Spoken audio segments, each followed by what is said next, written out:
हे जीएसटीच्या संदर्भात महाराष्ट्रावर अन्याय होतो असं सांगत होते, परंतु जीएसटीचं जे कंपेन्सेशन आहे या संदर्भात कालच माननीय अर्थमंत्री केंद्र सरकारच्या निर्मलाजी यांनी वस्तुस्थिती जाहीर केली आहे आणि देशामध्ये सर्वात जास्त जीएसटीचं कंपेन्सेशन 19,200 कोटी रुपये 19,200 कोटी रुपये हे महाराष्ट्राला प्राप्त झालेलं आहे। आणि तेही या परिस्थितीमध्ये की ज्यावेळी कंपेन्सेशन सेसमध्ये पैसे नसताना केंद्र सरकारने कंपेन्सेशन सेसला स्वतःच्या फंडातनं 75,000 कोटी रुपये दिले आणि महाराष्ट्राला त्याचा संपूर्ण कंपेन्सेशनचा शेअर हा केंद्र सरकारने दिलेला आहे। मी केंद्र सरकारचे मनापासून आभार मानतो आणि महाराष्ट्रातल्या तमाम मंत्र्यांना देखील विनंती करतो की आतापर्यंत जे आरोप लावले त्यांनी देखील केंद्र सरकारचे आभार मानायला पाहिजेत की केंद्राच्या नियमानुसार फंडात पैसा नसताना स्वतःच्या कन्सॉलिडेटेड फंडातला पैसा देऊन त्यांनी राज्य सरकारला मदत केली आहे। त्याचप्रमाणे पीएम केअरच्या संदर्भात रोज टीका करणारे आता त्याच्याही संदर्भात जे आरटीआय कार्यकर्ते आहेत अनिल गलगली यांनी आरटीआयतनं माहिती घेतली आणि पीएम केअरमधनं देखील सर्वाधिक मदत ही महाराष्ट्राला झालेली आहे। आणि म्हणून मला असं वाटतं काही झालं की उठायचं आणि केंद्र सरकारच्या विरोधात बोलायचं, आता या सरकारच्या मंत्र्यांनी हे बंद केलं पाहिजे असं आमचं अतिशय स्पष्ट मत आहे। अभी अभी अर्थमंत्री निर्मला जी सीतारमण इन्होंने कल जो जानकारी दी उस जानकारी के अनुसार जीएसटी का सर्वाधिक कंपेंसेशन ये महाराष्ट्र को मिला है। 19,200 करोड़ रुपया केंद्र सरकार ने जीएसटी कंपेंसेशन के तहत महाराष्ट्र को दिया है। और ऐसा करते समय जीएसटी सेस में जितना पैसा होता है उतना ही देने की ज़रूरत होती है, लेकिन सेस में पैसा नहीं था तो केंद्र सरकार ने अपने कंसोलिडेटेड फंड से 75,000 करोड़ रुपया सेस को देकर और राज्यों को और विशेष रूप से महाराष्ट्र को ये पैसा दिया है। इसलिए जो लोग केंद्र सरकार पर लगातार आरोप लगाते रहते हैं, मुझे ऐसा लगता है कि अब उन्होंने केंद्र का आभार भी व्यक्त करना चाहिए। इसके साथ साथ आरटीआई के एक कार्यकर्ता अनिल गलगली इन्होंने जो इन्फॉर्मेशन आरटीआई में प्राप्त की उसके तहत जो पीएम केयर में अलग अलग राज्यों को मदद हुई है उसमें भी सर्वाधिक मदद ये महाराष्ट्र को हुई है। और इसलिए जो पीएम केयर के ऊपर सवालिया निशान उठाते थे, मुझे ऐसा लगता है उनको जवाब प्रधानमंत्री जी के इस पीएम केयर के माध्यम से महाराष्ट्र को मिली मदद के माध्यम से मिला है। मैं प्रधानमंत्री जी का और अर्थमंत्री जी का बहुत बहुत आभार व्यक्त करता हूँ।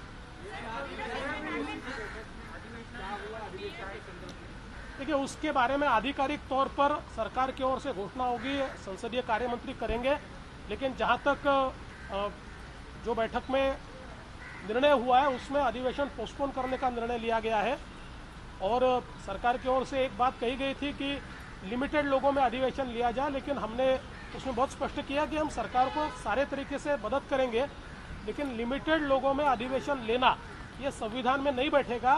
किसी भी विधायक का अधिकार हम छीन नहीं सकते और इसलिए वॉलेंटरीली कोई नहीं आता है तो अलग बात है, पर आप आइए और आप मत आइए ऐसा हम नहीं कह सकते। और मुझे ऐसा लगता है कि वो सरकार ने मान्य किया है, इसलिए अभी अधिवेशन पोस्टपोन हुआ है। अधिवेशनाच्या संदर्भात आता अधिवेशन पोस्टपोन करण्याचा निर्णय हा बीएससी मध्ये घेण्यात आलेला आहे। सप्टेंबरमध्ये ते घेण्याचा निर्णय आला आहे। सरकारच्या वतीनं एक अजून प्रस्ताव होता की लिमिटेड लोकांमध्ये अधिवेशन घ्यावं, 40-42 लोकांनाच परवानगी द्यावी। त्याच्यावर मी अगदी स्पष्टपणे आम्ही विरोधी पक्षाच्या वतीनं भूमिका घेतली की असं संवैधानिकदृष्ट्या हे करणं योग्य होणार नाही, कारण अधिवेशनात सम्मिलित होण्याचा संवैधानिक अधिकार प्रत्येक आमदाराला आहे आणि तो नाकारता येणार नाही। त्यामुळे तुम्ही या आणि तुम्ही येऊ नका असं आमदारांना सांगता येणार नाही।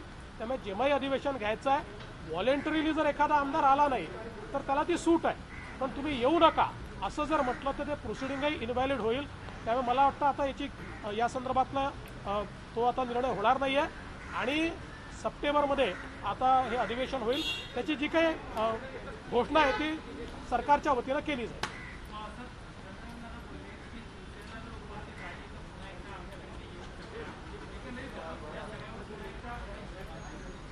बघा, चंद्रकांत दादा जे बोलले ते एका प्रश्नाच्या उत्तरात ते बोललेले आहेत. त्यावेळी त्यांनी स्पष्ट केलेलं आहे की आमचं हे ठरलंय की आता आम्ही यापुढे भारतीय जनता पक्ष म्हणून लढणार आहोत आणि भारतीय जनता पक्ष स्वबळावर निवडणुका लढेल. त्याच्यावर जो प्रतिप्रश्न आला त्याच्यावर ते बोललेले आहेत. म्हणून मी अगदी स्पष्ट करतो, आमच्याकडनं शिवसेनेला कुठलाही प्रस्ताव नाही, शिवसेनेकडनं आमच्याकडे कुठलाही प्रस्ताव नाही. त्यामुळे या संदर्भातली आता कुठलीही चर्चा आमच्या समोर नाही. बकरीद को लेकर एक तरफ जो है दी जा रही है, कल दो मीटिंग हुई और राम मंदिर को लेकर सवाल उठाए जा रहे हैं. देखिए, पहली बात तो यह है कि राम मंदिर के संदर्भ में वहां पर भूमि पूजन होगा और हम लोग जहां जहां है वहां धूमधाम के साथ, लेकिन कोरोना के सारे रिस्ट्रिक्शंस को देखते हुए अपनी अपनी जगह पर हर्षोल्लास आनंद मनाएंगे. करोड़ों करोड़ों हमारे जो हिंदू हैं और जो प्रभु श्री राम को मानने वाले लोग हैं, इनकी मनोकामना पूरी हो रही है. ये बात अलग है कि कोई ये अगर मांग कर रहा है कि इसको ई भूमि पूजन किया जाए, इसको हम लोग वीडियो कॉन्फ्रेंसिंग के थ्रू भूमि पूजन करें, मुझे ऐसा लगता है ये मांग एक और एमआईएम ने की है और शायद वैसी बात हमारे मुख्यमंत्री जी ने कही है.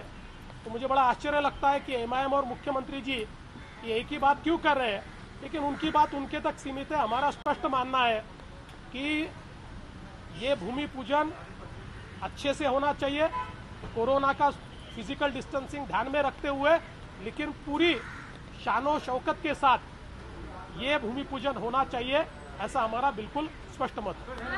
आज शरद पवार ने कहा है कि ये जो भूमि पूजन है इसमें भीड़ ज्यादा नहीं होनी चाहिए कोरोना की वजह से, इसे आप कैसे देखते हैं? असं आहे की राम मंदिराचं भूमिपूजन हे पूर्ण योग्य प्रकारे त्याच ठिकाणी झालं पाहिजे.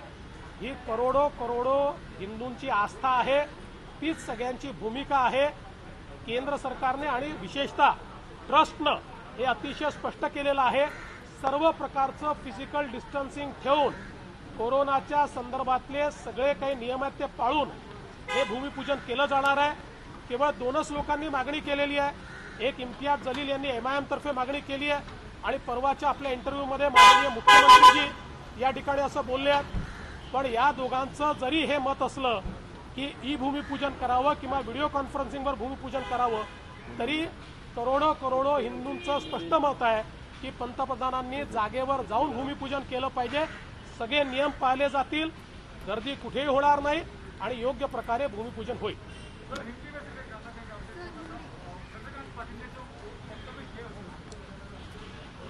देखिए, चंद्रकांत पाटिल जी ने जो वक्तव्य किया वो एक प्रश्न के एक सवाल के जवाब में उन्होंने उस बात को कहा है. पहली बात तो यह है कि हमारे राष्ट्रीय अध्यक्ष जी ने बहुत स्पष्ट रूप से कहा है कि अगला चुनाव भारतीय जनता पार्टी अपने बलबूते पर लड़ेगी और जहां तक शिवसेना के साथ वापस साथ में आने का सवाल जो आप कर रहे हैं, अभी न कोई प्रस्ताव हमने उनको दिया है न उनका कोई प्रस्ताव है और इसलिए इसके ऊपर कोई चर्चा ही नहीं हो सकती.